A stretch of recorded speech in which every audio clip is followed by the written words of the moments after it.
ఏమి హద్దు లేదు. నచ పరమేశ్వరస్య మర్యాదో ఐశ్వర్యం యుక్తం. పరమాత్మకు మాత్రము ఒక హద్దుతో కూడుకున్న ఈశ్వరత్వం ఐశ్వర్యం అనేది చెప్పేదానికి అవకాశము లేదు. అందువల్ల ఏష సర్వేశ్వర శృతి చెప్పింది. అతని సర్వేశ్వరుడు. సర్వాన్ ఈష్టేతి సర్వేశ్వర, సమస్తాన్ని శాసించేవాడు కాబట్టి సర్వేశ్వరుడు. ఏష భూతామధిపతి, సమస్త భూతాలకు అధిపతి. సమస్త భూతాలకు అధిపతి అంటే అతమేమి, అతని ఆధారంగానే రక్షింపబడుతున్నాయి, అతని చేతనే పోషింపబడుతూ ఉన్నాయి. తర్వాత భూత పాల ఏష, సమస్త భూతాలను పాలన చేసేవాడు, అతని శాసించేవాడు, అతని సేతుర విధారణ ఏషాం. సమస్త లోకాలకు సేతు అంటే ఆధారం, ఆనకట్ట అంటారు. సేతు అంటే ఆనకట్ట. ఆనకట్ట ఏంటిది? ప్రయాణం చేసేదానికి ఆధారం ఎట్లాగో సమస్త భూత సంచారానికి ఆధారం ఇదే. ఏషాం లోకానాం అసంభేదాయ, సమస్త లోకాలకు ఏమాత్రం కూడా భేదం లేకుండా సమస్తంలో నిండి ఉన్నారు అని. ఇది అవిశేష శృతే, ఆయనకు విశేషం ఏం లేదు, సామాన్యం అంతా. అక్షపురుషునికి ఒక విశేషం ఉంది, సూర్యమండలస్థ పురుషునికి ఒక విశేషం ఉంది, కానీ పరమాత్మకు ఒక విశేషం లేదు.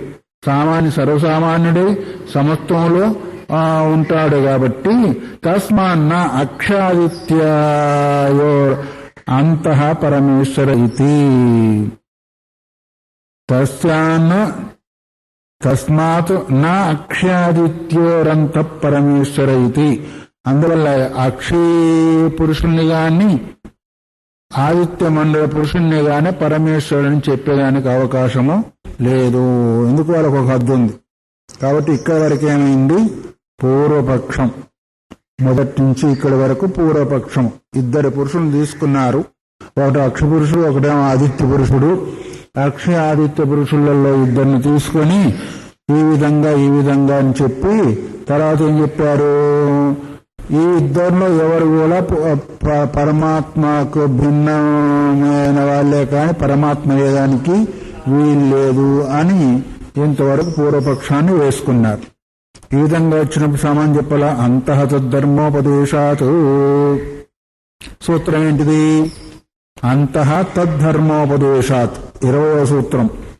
అంతః అంటే వాటిలో ఉండి దాన్ని పొందేదానికి ధర్మాన్ని ఉపదేశించినందువల్ల అక్షులో ఉండేది, ఆదిత్యంలో ఉండేది ఆ పరమాత్మే కాని జీవరూపము సంసారం అయ్యేదానికి అవకాశము లేదు అనేదాన్ని ఈ యొక్క సూత్రం మనకు చెబుతూ ఉంది. మరి దానికి సంబంధించిన వాక్యాన్ని వీళ్ళు తీసుకొని రావాలి కదా ఇంకా.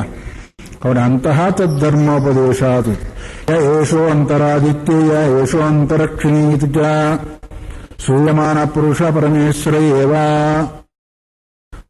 ఆదిత్యంలో ఉండే పురుషుడు, అక్షయ కంటిలో ఉండే పురుషుడు పరమాత్ముడే అని వినబడుతోంది. నా సంసారీ, జీవుడయ్యేదానికి వీల్లేదు. అందులో ఉండేది పరమాత్మే, అక్షలో ఉండేది పరమాత్మే, జీవుడయ్యేదానికి అవకాశము లేదు. ఎందుకు అని ఒకవేళ అడుగుతామేమో, తద్ధర్మోపదేశాతో తత్సంబంధమైన ధర్మాన్ని ఉపదేశం చేసినందువల్ల. తస్య హి పరమేశ్వరస్య ధర్మ ఇహ ఉపదిష్టాః. ఆ పురుషంలో ఉండేవి కూడా ఈ పురుషంలో ఉండేటివి కూడా పరమాత్మకు సంబంధించిన ధర్మాలే ఉన్నాయి కానీ జీవునికి సంబంధించిన ధర్మాలు లేవు. అందుకే పరమాత్మకు సంబంధించిన ధర్మాలు ఉపదేశించిన కారణం చేత పరమాత్మ అవుతాడు గాని జీవుడు అయ్యే అవకాశం. ఇప్పుడు ఒకదానికి సంబంధించిన ధర్మం చెప్పినప్పుడు తత్సంబంధం అవుతుంది కానీ భిన్నమయ్యేదానికి అవకాశం లేదు. కంటి ధర్మం వేరు, చెవు ధర్మం వేరు. కంటి ధర్మం కంటికి వర్తిస్తుంది, చెవు ధర్మము చెవు వర్తిస్తుంది.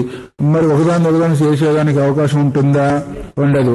జీవుని యొక్క ధర్మం వేరు, పరమాత్మ యొక్క ధర్మం వేరు. దాని యొక్క నియమం వేరు, దీని యొక్క ధర్మం వేరు. మరి ఇప్పుడు ఈ రెండిట్లో ఉండే పురుషుని గురించి పరమాత్మ సంబంధమైన ధర్మాలు బోధించినందువల్ల పరమాత్మ అవుతాడా, జీవుడవుతాడా? అదే చెప్తున్నాడు. తద్యథ తస్యోదితి నామ ఇది శ్రావయిత్వా అస్య ఆదిత్య పురుషస్య నామ సాయాష సర్వేభ్య పాపజ్ఞ ఉదితః. తస్య ఉదితి నామ, ఆయనకి ఏమని పేరు వచ్చింది? ఉత్ అనే పేరు. ఉత్ అనే ఉత్ ఇతి నామ. ఉత్ ఇతి అంటే అని పేరు వాడికి. ఎవరికి? సూర్యుడిలో ఉండేవాడికి అక్షిలో ఉండేవాడికి పేరు ఏంటి అంటే ఉత్. ఉత్ అంటే పైన ఉన్నవాడు అంటే ఇది శ్రావయిత్వ. అస్య ఆదిత్య పురుషస్య నామ సర్వేభ్య పాప్మభ్య ఉదిత. అంటే ఆదిత్యంలో ఉండే పురుషుడు ఎటువంటి వాడు అంటే సమస్త పాపాల నుంచి ఉత్ అంటే పైకి పోయినవాడు అంటే ఏ పాపాలు లేనివాడు. ఆదిత్యంలో ఉండే వాడికి పాపాలు ఉన్నాయా లేవా? ఆదిత్యంలో మొదలు ఆదిత్యంలో హిరణ్యమయ పురుషుడు అన్నాడు కదా, ఆ హిరణ్యమయ పురుషునికి పాపాలున్నాయా లేవా? పాపాలు లేవని ఎట్లా తెలుసు నీకు? ఉపాసన చేసినంత మాత్రం పాపాలు పోతాయా? ఉపాసన ప్రకారంగా అక్కడికి వెళ్ళావు, మిగతా పాపాలు ఉంటాయా లేవా? అక్కడే ఉంటాడా? క్షణే పుణ్యమర్తి లోకం ఎందుకు వచ్చింది? మళ్ళీ ఏదో ఒకటి ఉన్నందువలనే కదా వాడికి ఎందుకు వస్తాడు? మరి లేవంటే ఉండే పురుషునికి పాపాలు లేవని వాడి పేరు పెట్టారు, ఉదిత్ అనే పేరు పెట్టారు. అందువల్ల ఈ విధంగా చెప్పి ఈ విధంగా ఉండే పురుష సర్వేభ్య పాపజ్ఞ ఉదిత సమస్త పాపాల నుంచి కూడా లిప్తం కాకుండా ఉండి వాటిని దాటుకుని పోయిన వాళ్ళని భావంతో చెప్పి తర్వాత తదేవచ కృత నిర్వచనం నామ అక్షిపురుషాపి అతిశతి. ఆ ఆదిత్య మండలంలో ఉన్న పురుషునికి ఏ విషయం అయితే చెప్పబడిందో ఆ విషయాన్ని అక్షిలో ఉండే పురుషుని కూడా చెప్తూ ఉన్నారు. ఎన్నామ తన్నామ. ఆ సూర్యమండలంలో ఉన్న హిరణ్యశ్వసునికి ఏ పేరైతే చెప్పబడిందో, ఎన్నామ అంటే ఏ పేరైతే చెప్పబడిందో ఆ పేరు ఏం పేరని చెప్పబడింది ఆయనకి? ఉత్ అనే పేరు. ఉత్తినామ ఉదితనామ అని ఉత్ అనే పేరు చెప్పబడింది. ఎందుకు చెప్పబడింది? సర్వపాపాపగమశ్చ పరమాత్మన ఏవ శ్రూయతే. సమస్త పాపాలు లేనివాడు పరమాత్మ అని చెప్పబడుతుంది. గాని అక్కడ ఉండే హిరణ్యశ్వసుడు అనే పురుషుని, ఆదిత్యమంలో ఉండే పురుషునికి గాని అక్ష పురుషునికి గాని పాపరహితమని చెప్పడానికి అవకాశము లేదు. ఎందుకంటే జీవుడు సామాన్యంగా 2 కలిగి ఉంటాడు. అక్కడ ఆదిత్య మండలంలోనే హిరణ్యశ్వసుడు కలిగిన వాడు కూడా పుణ్యం చేత ఉపాసన చేత అక్కడికి వెళ్ళాడు కాబట్టి పుణ్యం అయిపోయిన తర్వాత కింది వచ్చే అవకాశం ఉంటుంది. కాబట్టి దాంతో పాటు కల్మషం కూడా ఉంటుందని చెప్పుకోవాలి. అందువల్ల సర్వపాపాపమస్తు పరమాత్మనే శ్రూయతే. సమస్త పాపరహితత్వం పరమాత్మయే కాని జీవరూపుడికి జీవుడికి ఉండే అవకాశము లేదు. యా అపహతపాత్మ ఇత్యాదో అపహత ఎవడు సమస్త పాపాలను కలిగి లేడు అంటే ఏ పాపము లేనివాడై ఉన్నాడో తథా చాక్షుష పురుషే ఏంటి చక్షువులో ఉండే పురుషునికి కూడా జీవుడికి కూడా శైవార్క తత్సామ తదుక్తం తద్య యజు తద్ బ్రహ్మ అన్నారు. అక్షులో ఉండే పురుషుని కూడా ఏం చెప్తున్నారు? శైవ శైవ రుక్. అర్కాన్ని శివుడు కాదు, రుక్కే సంధిలో అర్క అయింది. ఏవ ప్లస్ రుక్ అర్క అయింది. అతనే రుక్కు, అతనే సామ. తదు ఉక్తం అంటే ఋగ్యజు సామ వేదాలలో ఋగ్వేదం ఆయన రుక్కులు ఆయనే. సామ అంటే సామవేదం ఆడే. ఉక్తం అనే గీతం కూడా తానే. తది యజుర్వేదం కూడా ఆయనే. అంటే సమస్త వేదాలు ఆయన స్వరూపమే. అదే బ్రహ్మ అని చెప్పబడింది. సమస్త వేదాలు ఆయనే, సమస్త రూపము ఆయనే, అదే బ్రహ్మస్వరూపం అని ఇది రుక్సామాధ్యాత్మకతాం నిర్ధారయతి. శృతి ఏం చెప్పింది అంటే సమస్త వేదాత్మకము ఆతత్వమే అని వేదం నిర్ధారణ చేసిందా లేదా? ఇప్పుడు ఈ విధంగా చెప్పినప్పుడు ఒకదానికి ఒక మర్యాదకు ఒక హద్దులో ఉన్న ఆ పురుషునికి గాని ఈ పురుషునికి గాని ఈ యొక్క పదాలు వర్తిస్తుందా? వర్తించే అవకాశం లేదు. పరమేశ్వరుడేమో మర్యాద రహితుడైన వాడు, సూర్యమంలో ఉన్నవాడు అక్షులో ఉన్నవాడు మర్యాదతో కూడుకున్నవాడు. కాబట్టి ఋగ్యజు సామాదులంతా కూడా మరి ఆ తత్వానికి సంబంధించింది గారు పరమాత్మకు సంబంధించింది అని నిర్ధారణ చేయబడింది. అందువల్లనే సాచ పరమేశ్వరస్య ఉపపద్యతే సర్వకారణత్వాదు సర్వాత్మకత్వోపత్తే అన్నారు. పూర్వం చెప్పిన విషయంతో కూడా సర్వాత్మకి సర్వాధారమైన పరమాత్మకి వర్తిస్తుంది గాని ఆ పురుషులకు వర్తించే అవకాశము లేదు. పరమేశ్వరునికి ఉపపద్ధతి అంటే సంపన్నమవుతుంది. ఎందుకు? సర్వకారణత్వాదు ఆ పురుషునికి ఈ పురుషునికి కారణమేనే. సూర్యమండలంలో ఉండే పురుషునికి అక్షలో ఉండే పురుషునికి కారణం ఎవరు? పరమాత్మే. కాబట్టి ఎందుకు? సర్వాత్మకత్వోపత్తే. దానిలో ఉండేది ఈయనే, దీనిలో ఉండేది ఈయనే. యదాదిత్యగతం తేజో జగద్భాసేతే కలం యచ్చంద్రమసి యచ్చాగ్నో తత్తేజో. ఆ తేజస్ అంతగా నాదే అంటే సమస్త బ్రహ్మాండాన్ని ప్రకాశించేది ఎవరింక మళ్ళీ? ఆయనే. అందుకు సర్వాత్మకత్వం అయిందా లేదా? సూర్యుల్లో ఉండేది, చంద్రంలో ఉండేది సమస్త తేజం నాది అన్నప్పుడు ఆ తేజస్తోనే సమస్త ప్రాణుల యొక్క ఆధారభూతమై ప్రవర్తిస్తూ ఉన్నప్పుడు సర్వాత్మకమైంది ఆ సత్వమైనప్పుడు అక్కడ ఉండేది ఇక్కడ ఉండేది అతని నిర్ధారణ జరుగుతుంది. అంతేకాకుండా పృథివీ అజ్ఞాత్మకే అధిదైవతం రుక్సామి వాక్ ప్రాణాధ్యాత్మకే చ అధ్యాత్మ అనుక్రమ్యా. అధ్యాత్మం అధిదైవము ఆధ్యాత్మ ఈ రెండింటినీ కూడా దృష్టిలో పెట్టుకుని శృతి చెప్తుంది. పృథివీ అజ్ఞాది ఆత్మకే. పృథివీ అపు తేజం అజ్ఞాతి అవేంటి అధిదైవతాలు. రుక్కు సామము వాక్ ప్రాణాలు మొదలైనంత కూడా ఏంటిది? ఇవన్నీ కూడా అధిదైవతాలు. అందులో వాటిని దృష్టిలో అధ్యాత్మాలు.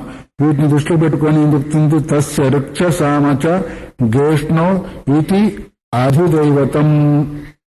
అధిదైవతం ఏం చెప్పింది ఇక్కడ అంటే రుక్కు సామము గేష్ణం అంటే ఈ రెండు కూడా ఆధారం అంట దానికి. దేనికి? ఆ సత్వానికి. రుక్కు సామము గేష్ణో ఇది అధిదైవతం. ఇవి రెండేవైతే ఆధారమైన అధిదైవతాలు.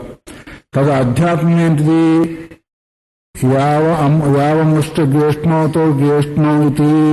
దానికి ఏదైతే అముష్య గేష్ణవు, అముష్య అంటే సూర్యమండలంలో ఉండేదానికి ఏదైతే ఆధారమో ఈ అక్షపురుషుని కూడా అవే ఆధారము. గేష్ణం అన్నట్టు ఇక్కడ రెండిచ్చాడు కదా. ఏంటి అక్కడ పురుషునికి ఆధారం ఏంటిది? రుక్కు సామాలు. ఇక్కడ ఈ అక్షపురుషులు ఉండేవాడు కూడా రుక్ సామాలే. గేష్ణవితి సత్య సర్వాత్మకత్వే సత్య ఉపపద్యతే.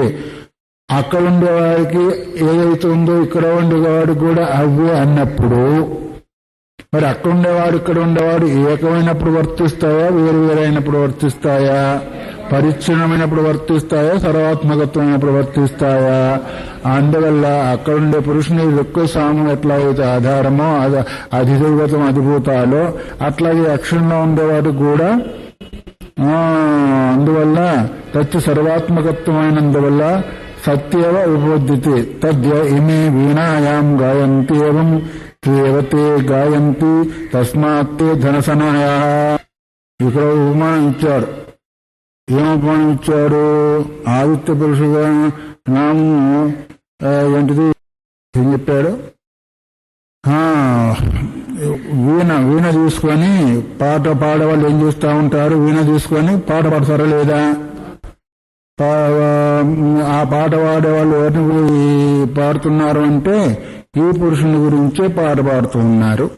వీణయందు పాట పాడేవాళ్ళు దేని కొరకు పాట పాడతారు? లోకంలో పాట పాడేవాళ్ళేమో డబ్బు కొరకు పాడుతూ ఉంటారు. మరి ఇక్కడ పాట పాడేవాళ్ళు దేని కొరకు చేస్తున్నారు అంటే పరమాత్మని గురించి పాట పాడుతూ ఉన్నారు. పరమాత్మ గురించి పద్యామ ఇమే వీణాం గాయంతి ఏవం తేవ తే గాయంతి తస్మాత్ ధనసనయ.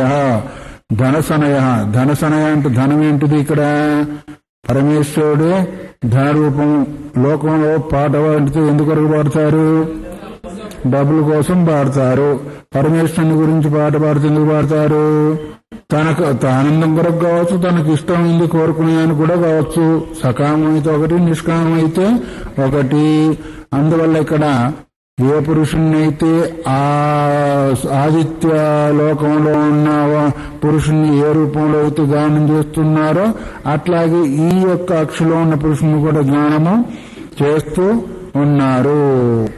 కాబట్టి ధనలాభం ఇక్కడ ఈ లోకంలో వీణాదుల ద్వారా పాట పాడి ఎట్లాగైతే ధనాన్ని సంపాదించిన వాళ్ళ ధనము అంటుంటారో అట్లాగే పరలోకం లౌకిక వీణ ద్వారా ఎవరైతే జ్ఞానం చేసి ఏం చేస్తున్నారు? పరమాత్మని. అందువల్ల ఇక్కడ అక్కడ కాని పురుషశబ్దం చేత ఇక్కడ కాని పురుషశబ్దం చేత ఏం తీసుకోవాలా అంటే పరమేశ్వరుణ్ణి తీసుకోవాలి అన్నారు. పరమేశ్వరుణ్ణి తీసుకోవాలి. తద్యమే వీణాయాం గాయంతి ఏమం తేవతే గాయంతి తస్మాత్మే ధనసనయ. అందువలన వాళ్ళు ధనవంతులు అన్నారు. గానం చేసే వాళ్ళని ఏమన్నారు? లోకంలో ధన సంపాదిస్తుంటారు కాబట్టి ధనవంతులు. అట్లాగే సమర్థ రూపమైన పరమాత్మను గానం చేసి పరమాత్మని యొక్క అనుగ్రహాన్ని పొందే వాళ్ళు కూడా ఎవరు చెప్తా ఉంటారు? ఇది లౌకేషు గానేషు అశైవ గీయమానత్వం. లౌకికంలో పాట పాడేది కూడా ఈ పరమాత్మనే పాట పాడుతుంటారు. లౌకిక గానాలలో కూడా పరమాత్మ సంబంధం ఉంటుంది. అక్కడ పాట పాడినా పరమాత్మ ఏది రుక్కు సామాన్లు తీసుకొని పాట పాడుతూ ఉంటే దాని గురించి లోక పాటలు కాదు. చెప్పలేదంటే పోయేవారైనా ఇంకోటి పాడుతూ కాదు. అక్కడ ఏది రుక్కు సామాదులు సామ గానాలున్నాయే సామగానం అంతా కూడా పరమాత్మను గానం చేసేది మొత్తం.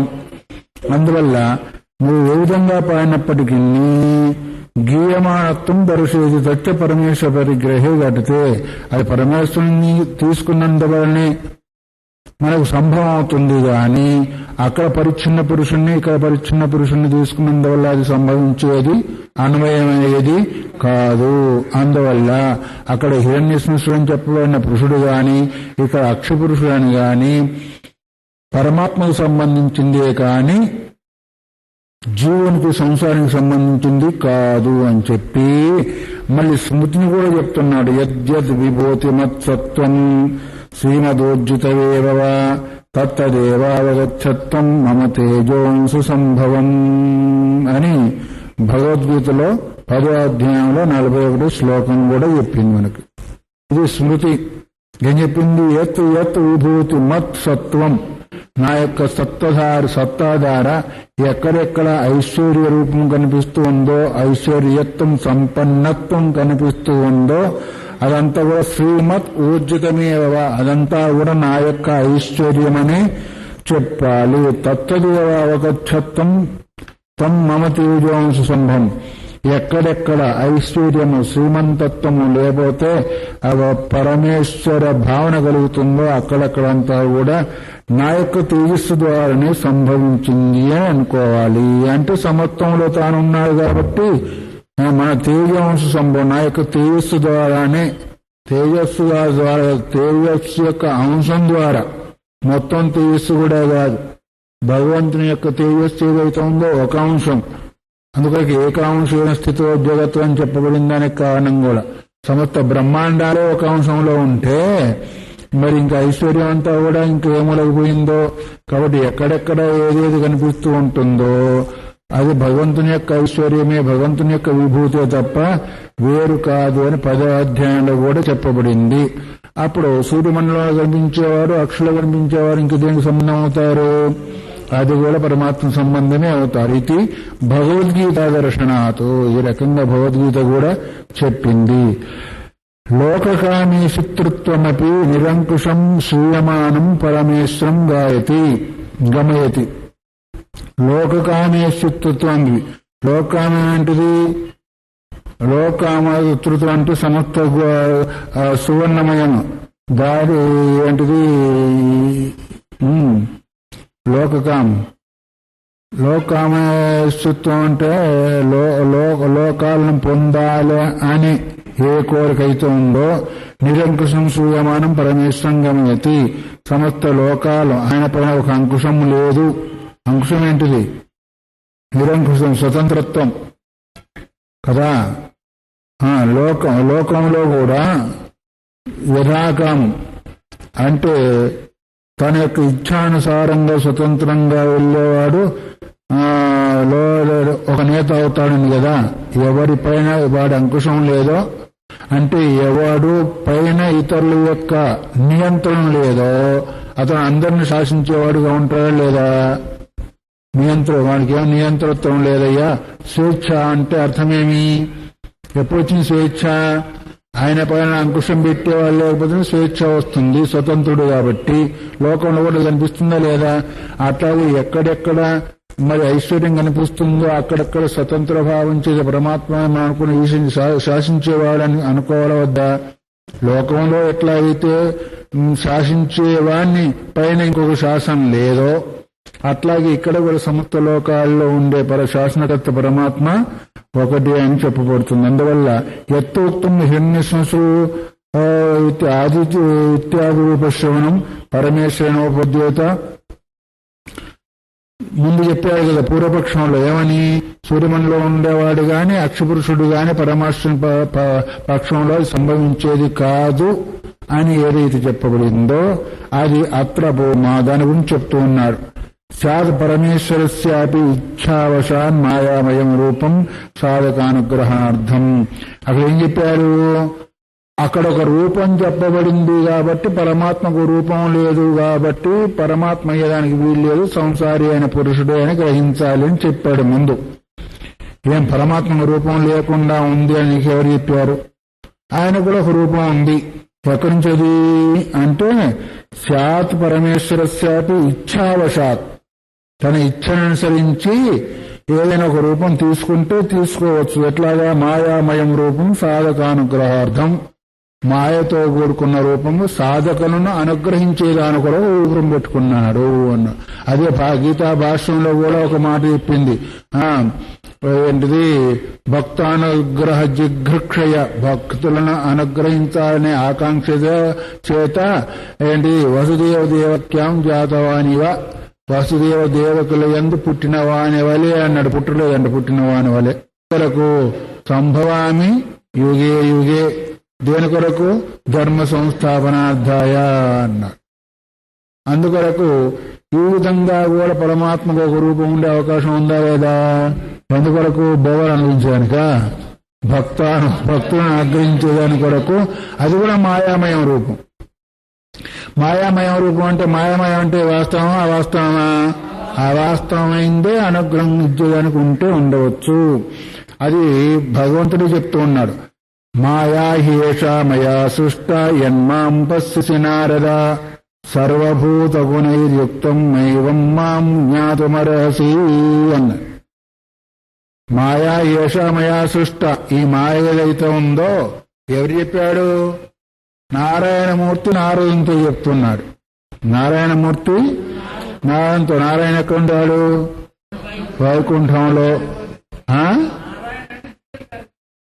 జూలకు అధిపతి అయితే ఇప్పుడు నారాయణతో చెప్తాడు. వాక్కు చెప్పాలంటే ఒక రూపం ఉండాలా వద్దా? అది నారాయణాత్మ, అది మనం పరమార్థంలో చెప్పుకునే మాట. నారాయణ అంటే వైకుంఠంలో ఉండేవాడు. నారాయణతో చెప్తుంటే సర్వాధారమైన తత్వం చెప్తుందా? ఓ రూపం ఉంటే చెప్తారా? చెప్పేదానికి నోరు నాలుకంత ఉండాలా వద్దా? అందువల్ల నారాయణ ఉంటే వైకుంఠవాసి అయిన నారాయణమూర్తి అన్నప్పుడు ఒక రూపం ఉందా లేదా? నారదుని చెప్తూ ఉన్నట్టు ఉపదేశం చేస్తున్నాడు. ఏమని చేస్తున్నాడు? మాయా హేష మయా సృష్ట, ఈ మాయ ఏదైతే ఉందో నా ద్వారా సృష్టింపబడింది అంటే తనకు అధీనంలో ఉండేది కదా. నీ ద్వారా ఒక వస్తువు తయారు చేయబడింది అంటే ఆ వస్తువుకు నువ్వు అధీనమైనవా, నీకు ఆ వస్తువు అధీనమైందా? ఉంది కదా.